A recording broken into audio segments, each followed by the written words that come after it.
has had a agave plant for 20 years, and it's just now blooming. Robert Hill Ditch joins us live from Rancho Cordova with why this plant is such a late bloomer. So what are we looking at there? Good morning, dude. I love agave. Yeah, it's been like 20 years or so since this has been growing, and just started to bloom like as my kid was finishing school this year. The shot's locking up a little bit, but look at that. And that only happens once every 20 years. And were you expecting it? Did you know it was about to happen, or did it catch you by surprise?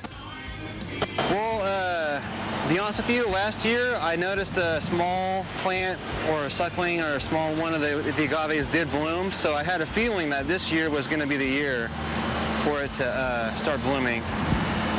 And your kid just... Go ahead. Your kid just graduated high school? Oh, no, he just graduated or just finished his 4th grade year. But he was just finishing school when I noticed that it started blooming at that time. And you planted it when? How many years ago? Well, I moved in here in December of '97, and it was already here, and it was already really big. So it had been here for at least 5 to 7 years before, or maybe even more. Are you going to try and harvest the agave? Well, I was thinking about it, but you need to have the blue agave. The blue agave is what they use for tequila. So, unfortunately, this one probably wouldn't be good tequila. I wonder what they use for the agave syrup, because I pay an arm and a leg for that stuff. Do you guys use agave? I've never heard of agave until today. Oh, it's great for you. It's a great sweetener. A lot of people use it instead of syrup or honey even. It's the kind of the alternative to honey. Yeah, if you go to Trace Agave's, most of their high-end margaritas are all straight agave. But I mean, a lot of people are now using it not, for alcohol, but they're using it just, we use it instead of honey around the house. All right, yeah. Gotcha. You pay an arm and a leg for it. You should harvest that stuff. Thank you, agave guy. How fancy you guys are. When we get back to Courtney, we're going to play another example of what the heck is that? The car edition. And this morning we want to know if you need help finding something. So when we go back to Courtney, Georgia wants to know, can we find a rack and pinion for a Chrysler Town and Country? Do you have it over there, and Sure. how much?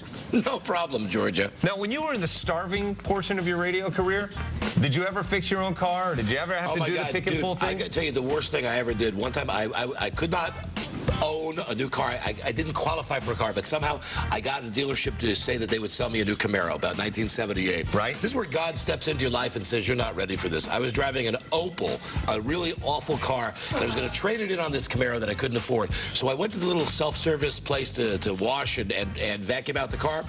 The car's door was open. The passenger side door was open. As I was in the car vacuuming it, I accidentally hit the drive, and the car started to roll backwards. And the next thing I know, I was standing there and I saw the car go backwards very slow. No! And the door just gets peeled back like this.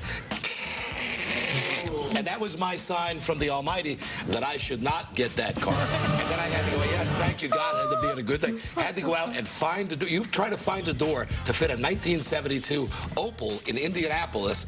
Anyway, it ended up being one of those doors that didn't match the car. And aren't you glad you asked me that? I am glad I asked you that. That's my story. The pick and pull is how I decided I was going to marry my husband. Right. The transmission went out. He went to a pick and pull in the Bay Area and found me the transmission I needed and installed it with his dad. A transmission.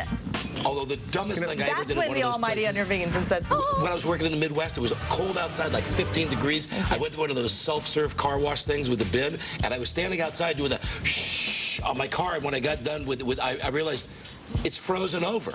So I had to call the cops because it was 15 degrees outside. The cops came out and said, your car is frozen and it's running. Who stands outside at a self-serve car wash with 15-degree weather and does this? And I was like, hi, it's me. I do it. Brilliant.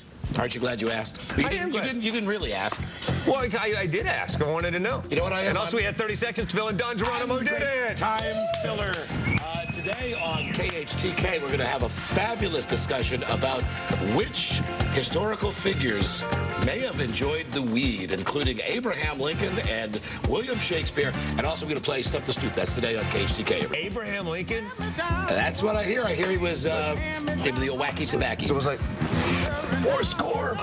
It's 7 years ago.